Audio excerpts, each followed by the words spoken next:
정말 황당하고 속상한 상황이 발생하여 급하게 구독자 여러분께 사연을 전하려고 합니다. 언제나 즐겨보던 채널을 통해 여러분의 이야기를 듣고 함께 분노하고 웃고 울었었지만 이번에는 마음속에 감춰둔 제 이야기를 전하고 싶습니다. 이제야 제 이야기를 들려드리고자 합니다.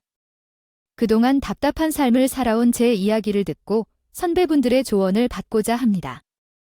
남편은 서울에서 태어나서 초등학교부터 대학까지 서울에서 공부를 하였고 다른 지역에서도 한 달을 사본 적이 없는 사람입니다. 그냥 평범한 집안에서 살았음에도 불구하고 자신을 서울 출신으로 자부하며 지방을 엄청난 무시하고 서울이 최고이며 성공을 위해서는 서울에서 살아야 한다고 말합니다.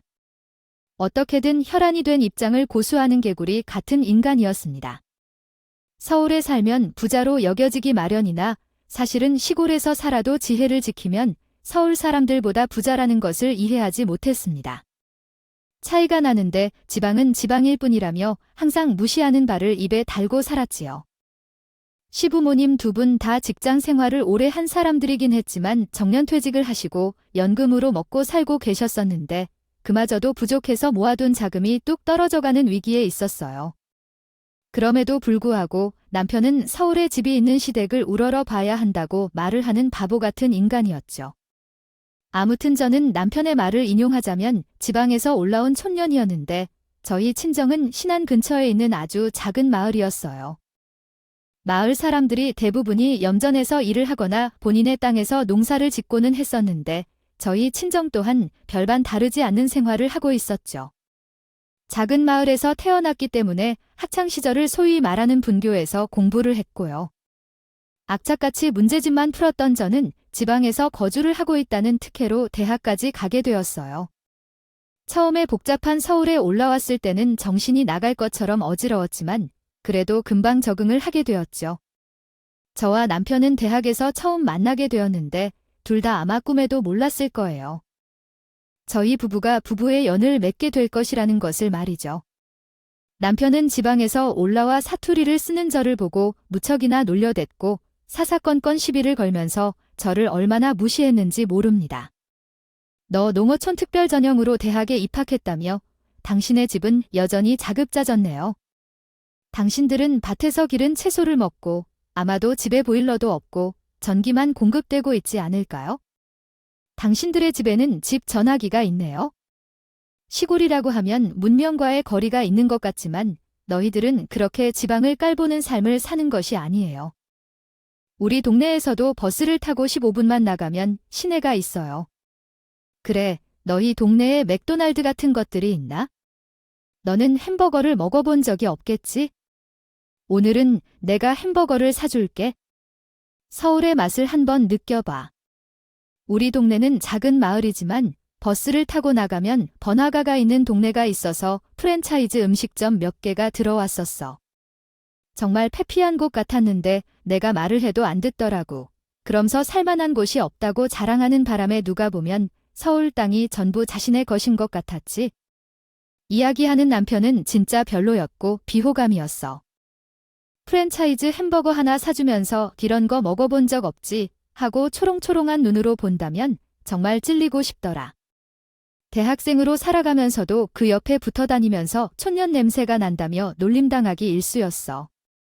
누가 보면 정분이 난다고 놀려대는데 그런 말도 너무나도 불편했어요.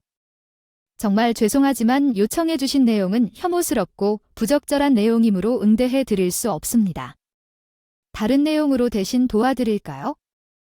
집에 인사하러 가는 길에는 궁시렁궁시렁 거리기 시작했어요. 군대를 다녀와서 사람이 철이 들었겠구나 생각했지만 본성은 어디 안 가네요. 서울공화국에서 산 사람 티를 무척이나 내는 것 같아요.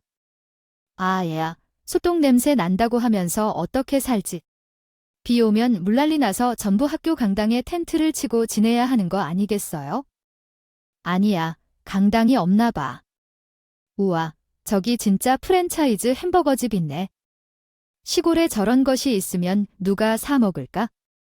할머니, 할아버지들이 햄버거 맛을 하시려나? 멧돼지 날들인가? 서울에서만 살아봤으니 다른 지방이 얼마나 발전했는지 알 텐데. 너 말 조심하는 게 좋을 거야. 시골 사람들 성격이 무척 들어 걱정돼. 동네 무시했다가는 이장님까지 삽들고 쫓아올지 모르겠어. 입방정 좀 삼가야 해. 역시 시골에서 풀 뜯어먹고 자라서 그런가? 예화전이 말이 거칠어. 그래도 그게 매력이지? 남편은 어물쩡거리면서 넘어가려 했고 저는 기분 나쁜 티를 아주 팍팍 냈어요. 제가 경고를 했는지 아니면 눈치를 살피는 건지는 모르지만 우리 집에 도착하면서는 얼굴에 인성짝 펴고 바르게 자란 사람처럼 굴더랬어요. 사람이 넉살 좋게 구는데 우리 부모님 마음에 쏙 들었는지 모르겠지만 이야기 잘 듣고 밥도 잘 얻어먹고 결혼 허락까지 받고 서울로 온 뒤로는 저도 만발의 준비를 하고 시댁에 인사를 드리러 가고 저를 예쁘게 하고 싶어요. 감사히 여러분 덕분에 결혼 날짜를 잡고 준비를 시작했습니다. 상견례를 가졌는데 시부모님은 제 친부모님께 잘 부탁한다고 말하셨다고 합니다. 그는 오냐오냐해 보이지만 철없는 아이로 살며시 대해주시길 바라며 저희도 따님을 잘 돌봐주고 가르쳐주겠습니다. 어린이들 스스로 잘 해낼 거예요. 다들 늙어가는데 우리가 뭘 가르치고 돌봐야 할까요?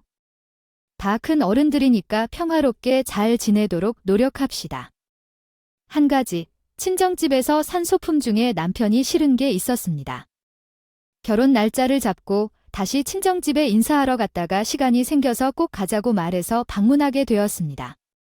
당연히 저희 집이 시골이라 보일러 같은 게 들어가진 않았지만 반만큼 친정어머니는 아궁이에서 밥을 지어야 한다며 고집하셔서 주방이 분리되어 있고 사연을 땔감에 점화해 큰 가마솥에 밥을 지어 드셨습니다.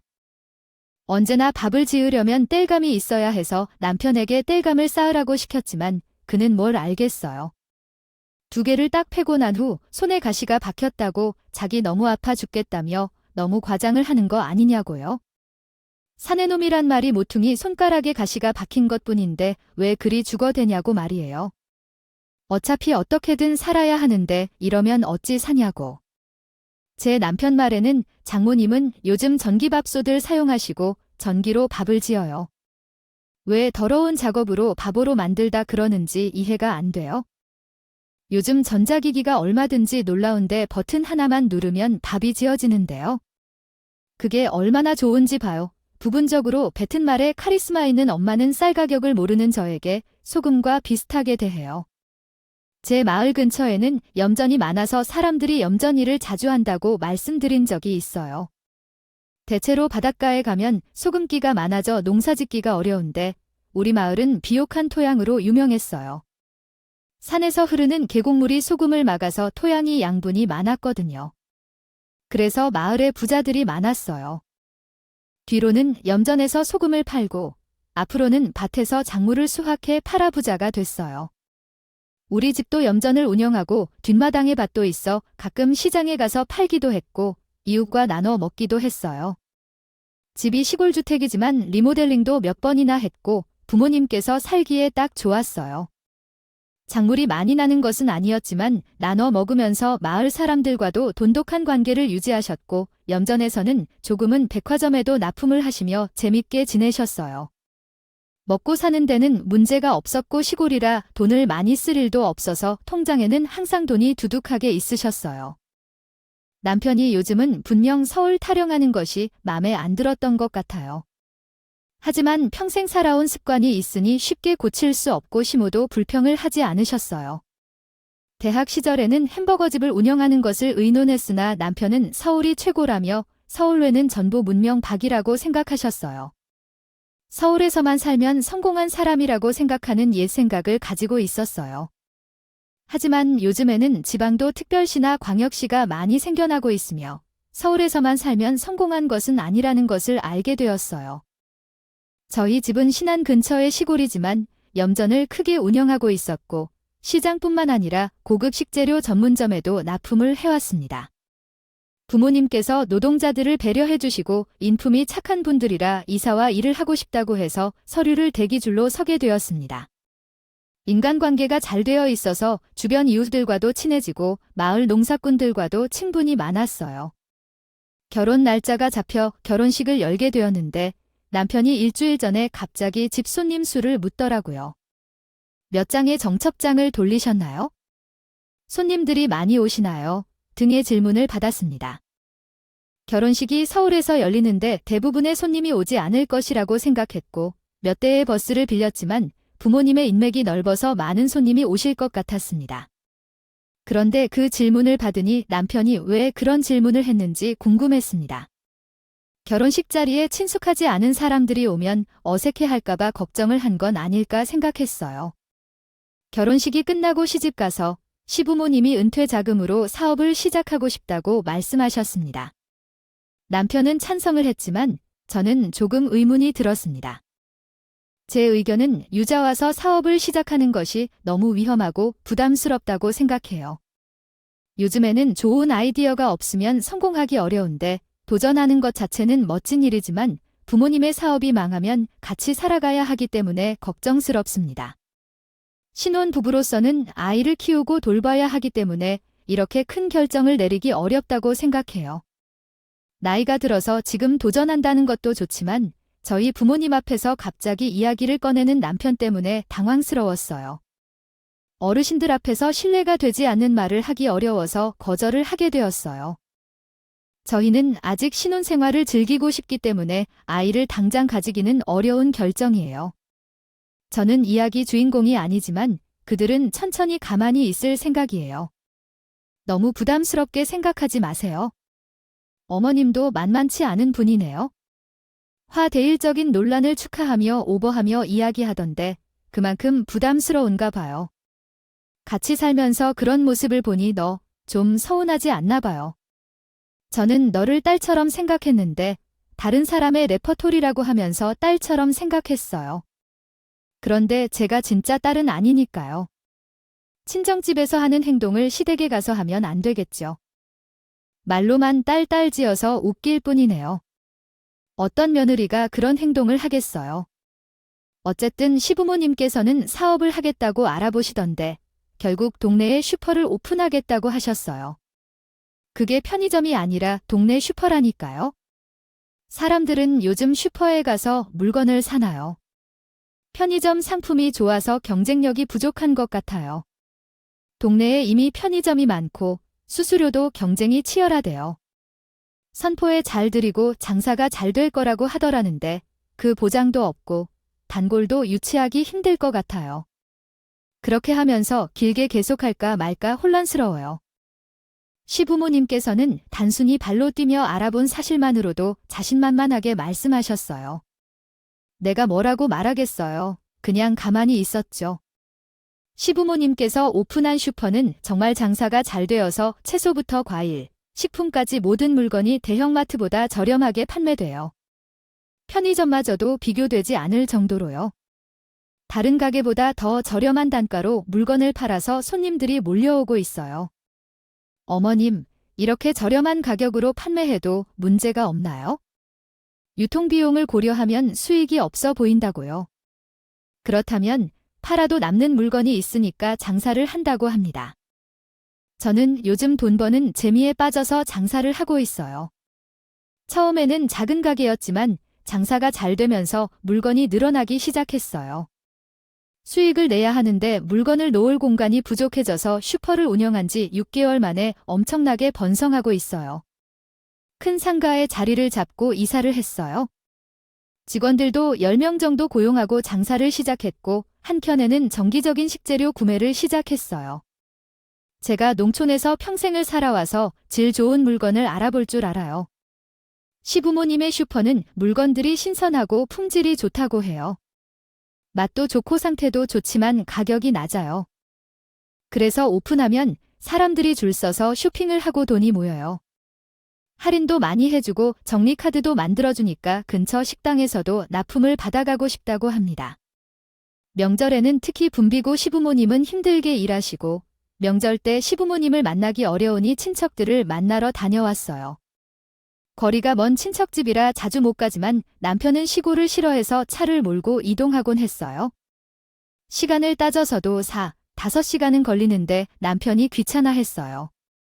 중간에 비포 지점도 있고 돌도 많아서 차가 망가질 것 같았는데 생각보다 우리 처가에 자주 가지 않아요.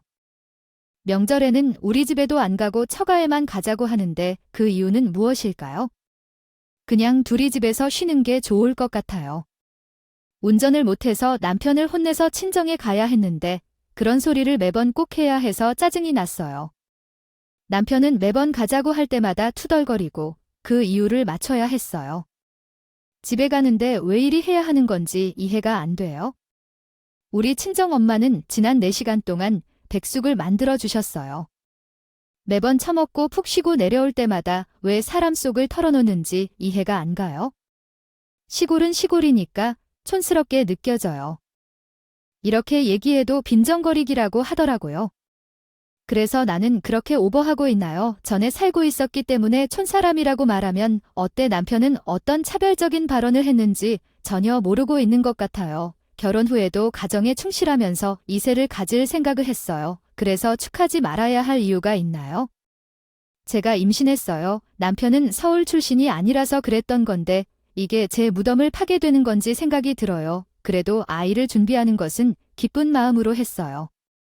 하지만 아이가 생겨나니까 여행하기가 어려워졌어요. 화장실을 자주 가고 싶어서 친정에 자주 가지 못하게 되었어요. 인생이 참 신기한 일이에요. 친정 부모님께서 저를 위해 오셨으면 좋겠지만 이동거리를 생각하니 말도 못했어요. 게다가 염전일을 하시는데 제가 서울로 올 수 있는 상황도 아니었고요. 나이가 많으신 우리 부모님께서 버스와 지하철을 타고 어지러운 서울까지 오실 일은 어려운 일이겠죠. 아쉬운 마음을 눌러가며 임신 기간을 보냈어요.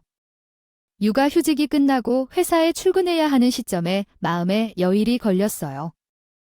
결국 남편과 여러 번 상의한 끝에 일을 그만두게 되었는데 그때부터 남편이 외벌이로 바뀌면서 잔소리를 시작했어요. 하루 종일 집에 있는데 집안을 어지럽히는 것에 대해 잔소리를 들었어요. 육아는 얼마나 힘든데 주말에도 도와주시는 게 아니라 맨날 나가 논다며 열이 받더라고요. 바빴던 나는 월요일부터 금요일까지 회사에서 가장 열심히 일했어. 그렇게 힘들게 일한 주말엔 친구들을 만나 스트레스를 풀고 노는 게 어떨까?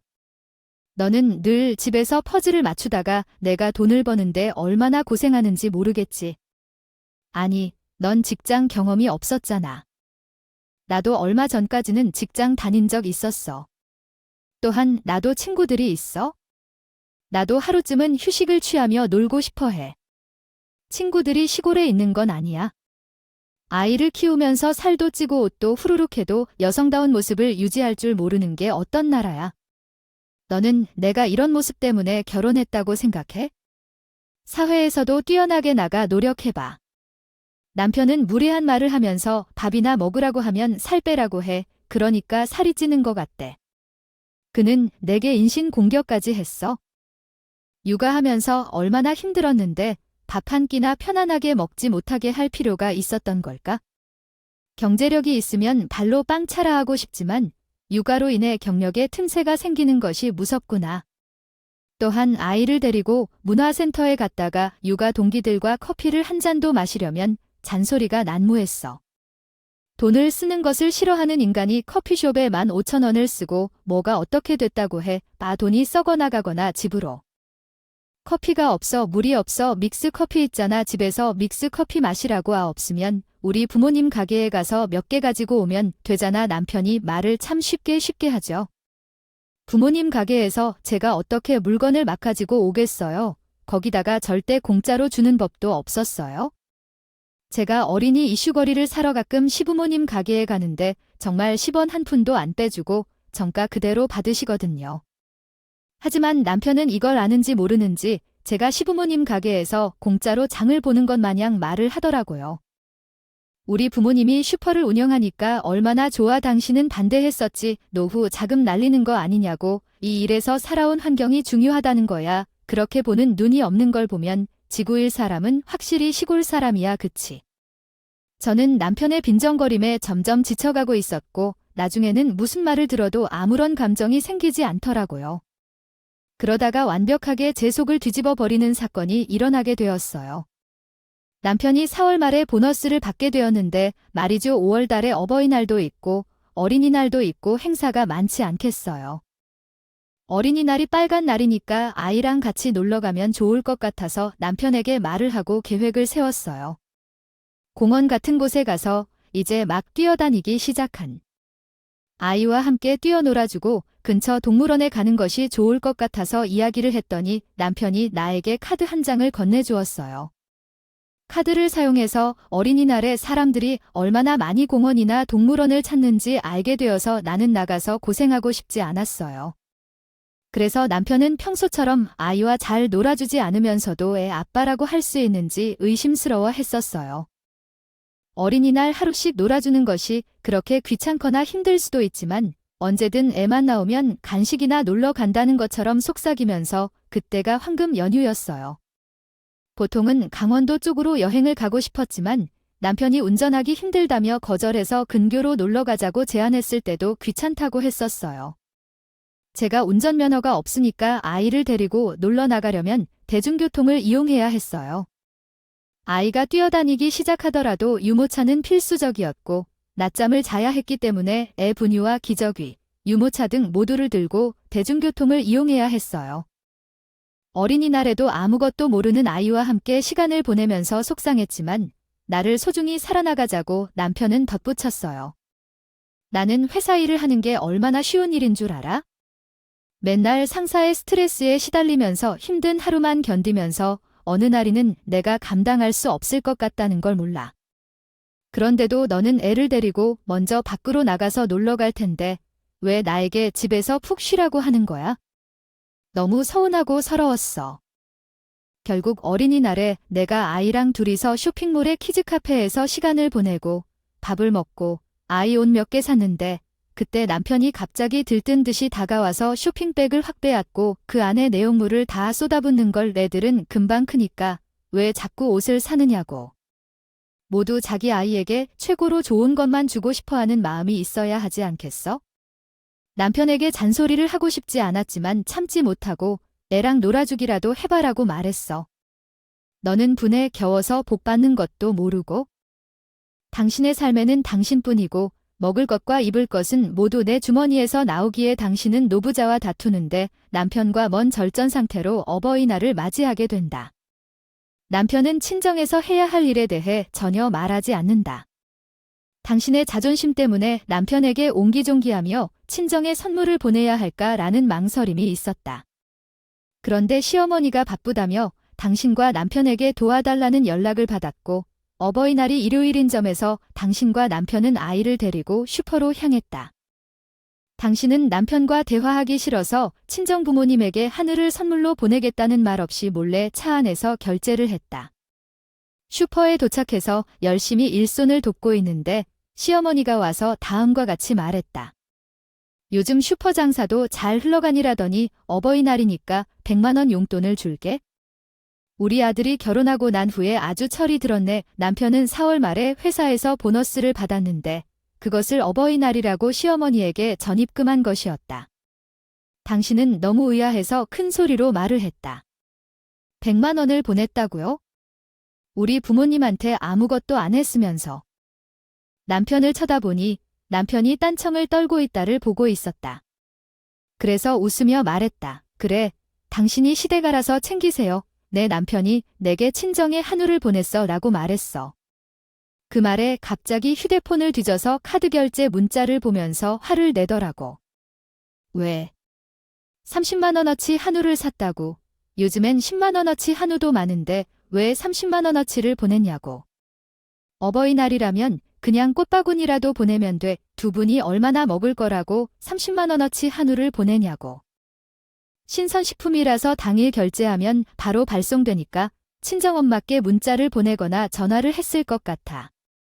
남편이 휴대폰을 확 가져가면서 장모님께 왜 그런 걸 다 보냈냐며 화를 내. 그래서 난 취소하려고 해.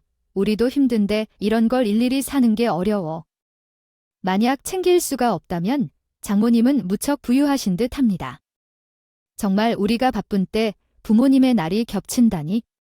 하지만 장모님은 아무것도 드시지 않아도 건강하신 것 같아요. 김서방은 지금 뭐라고 말하고 있는 걸까요? 뭐라고 하는 건가요? 뭐가 어떻게 된다고 했는지 모르겠지만 우리 부모님은 지금 슈퍼에 가서 도와주고 있어서 정신이 없습니다. 나중에 다시 전화드릴게요. 그만 여기에서 끊겠습니다. 이렇게 뚝 끊다니 아마 순간 분노에 화끈해진 것 같아요. 시어머니와 남편이 나와 함께 있고 슈퍼에 있는 많은 사람들 앞에서 갑자기 열받아서 남편의 뺨을 힘껏 때리고 갈겨버렸어요. 거기 있는 모두가 아무 말도 못하고 정적이 자리하며 다들 벙쪄서 제게 바라봤대요. 얘야, 너가 그러고도 사람이야? 내 부모만 부모고 내 부모는 아니야? 시댁에서는 성과금으로 100만 원을 고지라고 챙기고 우리 가정에서 내가 보낸 한우마저 취소해놓고 뭐가 어쩌고 그러는 거야. 장모님이 돈복이 없다며 아무것도 들지 않아도 건강하신다고 말이네. 너 지금 우리 부모님 앞에서 뭐 하는 짓이야? 평소에는 얼마나 무시했으면 내 얼굴을 때릴 생각도 할까? 먹었다고 크게 소리치지 마. 소리치고 싶으면 하늘에 계신 남편의 얼굴을 때려봐. 서둘러 나와. 가만히 있으니까 내가 때렸지? 우리 엄마 아빠한테 100원 쓰는 것도 아깝다고 하더니 이혼이야. 너 같은 사람과 왜 살까? 너의 무시가 너무 심해서 되더라. 우리 남재가 모든 사람을 무시하는 것은 못 참아서 눈물을 참는데 어머니가 끼어들었습니다. 겨우 뺨을 때려서 동네 소문을 내게 했지만 이혼은 너무 이른 것 같아요. 죄송하지만 더 맞고 싶은데 참고 있는 중이에요. 시어머니가 서운한 얘기를 하고 있는데 폰벨이 울리더니 친정 엄마의 전화였어요. 시어머니는 모두에게 우리가 함께 있느냐고 물었습니다. 남편이 화가 났고 우리를 욕해서 공소리 맞았어요. 척하는 중이에요. 나를 무시하는데 금코 다치겠구나. 나중에 돈 필요하다고 울고불고 매달리지 마오. 듣고 있는 것 같은 이내가 그냥 말을 하겠네. 나한테 도움 복이 없다고 했었나. 자네야말로 복이 지지리도 없구만. 사도 너른 내 수포 장사가 잘 된다고. 아주 기고만장해서는 우리 딸에게 치사하게 구운다. 이거지. 나한테 한우 따위 안 보내도 잘 먹고 잘 사는 거 맞네? 도축 공장이 읍내에 있는데 더 좋은 고기 먹고 남지? 그래. 장모님은 그런 거 사드세요? 시골에서 풀 뜯어먹고 잘한 거 드시면 되겠네? 나 지금 와이프한테 뺨까지만 적는데. 이거 오면이 상해야 되겠다. 상해 이혼하겠단다. 아주 도장 꽝 찍어줘야겠어요? 아, 잘 됐네. 우리 딸이 그딴 집안에 얽히는 거 나도 싫었네. 시골이라고 무시하는 게 아주 우습구만. 고작 동네 슈퍼 운영하면서 보이면 얼마나 번다고. 우리 집에 비비기를 하나 그깟 용돈 안 받아도 우리는 잘 먹고 잘 사네. 그런데 과연 자아내네 집안은 우리 없이 잘 살 수 있겠나. 그 말에 갑자기 시어머니가 호들갑을 떨면서 우리 친정 엄마한테 굽신굽신 거리는 게 아니겠어요. 나랑 남편은 시어머니의 바뀐 태도에 이게 뭔 일인가 싶었죠. 아이고 사부인 이혼이라니요. 무슨 그런 섭섭한 말씀을 하시나요? 우리 아들이 철이 없어서 사부인께. 제가 잘못 생각한 것 같습니다. 이야기를 한국어로 번역해 주시겠습니까? 식료품을 사려고 다양한 곳을 돌아다니며 어디서부터 어떻게 시작해야 할지 막막했습니다. 그런데 그때 친정집이 떠올랐어요. 시골에 위치하고 주변에 농사를 짓는 곳이 많아서 친정 부모님께 도움을 요청했어요. 친정이 염전을 운영하고 계셔서 소금 같은 것을 저렴하게 구할 수 있을 것 같아서 연락했어요. 친정이 저를 보고 도와주기로 했어요. 가족으로 묶인 사이라서 서로 돕고 살아가면 자식들에게도 복이 돌아올 거라고 생각했던 거죠. 친정이 시작부터 도와주셨어요. 읍내에 있는 도축 공장도 연결시켜주고 텃밭 농사 짓는 집도 소개해 주셨어요. 또 소금도 납품해 주셔서 거래처를 연결해 주시더군요. 친정 엄마는 발이 넓으시고 항상 그 지역에서 살았기 때문에 모르는 사람이 없었어요. 계속해서 친정이 지역 사람들과 저도 인연이 있으니까 싸게 납품해 주려고 하셨던 거죠. 큰 회사가 아니라 개인 슈퍼였기 때문에 손해를 보는 것도 크게 신경 쓰지 않았고 지역 사람들과 친정까지 모두에 대한 좋은 마음에서 도와주셨던 것 같아요. 시아버지는 나에게 수면제를 먹였었어. 진정, 부모님은 나에게 이 사실을 말해주지 않았던데 그들은 입마감이 많았고 그냥 얘기할 용기가 없었다고 했어. 이런 사이에 친정집에서 이혼까지 시키겠다고 했어.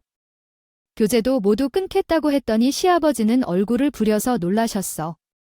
넌 결코 할 수 없는 일이야. 어린애가 누가 키운다고 하는 말을 듣겠냐? 아이는 부모와 함께 자라야 한다고. 한 부모 가정도 뭔 문제가 있단 말인가? 아이는 신경도 쓰지 않고 옷도 한 벌 못 사게 하는 아빠가 없는 게 낫겠어. 게다가 나는 우리 친정 가족 얼굴을 넣어주어야겠다. 말로 속이려고 하지 말라고.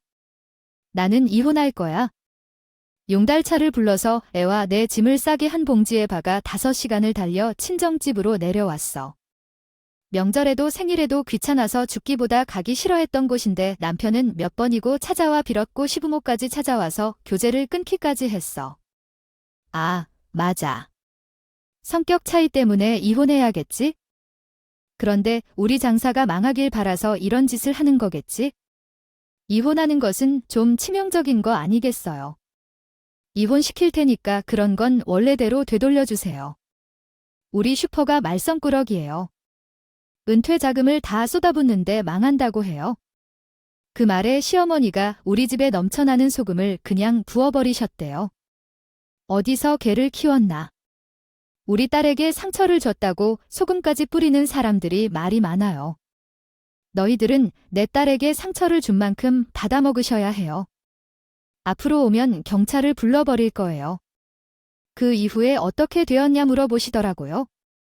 당연히 이혼했어요. 아이가 어렸을 때 양육권은 제가 가졌고 전 남편은 꾸준히 양육비를 주기로 했어요.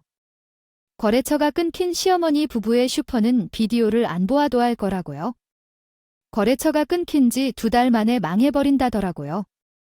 다른 곳에서 건네받기 시작한데 물품이 안 좋고 가격은 높아졌으니 고객들이 왜 오겠나요? 그냥 대형마트에 가는 게 나을 거예요. 은퇴 자금을 다 써버린 게 부족해서 어떻게든 슈퍼를 살릴 생각에 난리를 치다가 벌어둔 돈도 다 쓰고 슈퍼를 접었다고 하더라고요. 결국 전 남편이 시어머니 부양하기로 했다던데 아주 행운한군요. 시골 집이라고 무시를 많이 받다가 결국 우리 시부모 아니었으면 사람들의 가치를 제대로 보여주지도 못하고 살았네요. 좁은 마음으로 살지 말고 결혼할 때 더 신중했어야 했는데 후회가 남지만 지금이라도 모두 잊고 삶을 계속하게 돼 다행입니다. 100세 시대의 절반도 살지 않았는데 남은 절반은 제 삶을 찾아가면서 살아야겠죠. 사람으로서 잘 살 수 있도록 많은 응원을 부탁드립니다. 제 이야기를 들어주셔서 감사하고요. 모두 건강하시고 하시는 모든 일이 잘 되길 바라며 부자 되세요.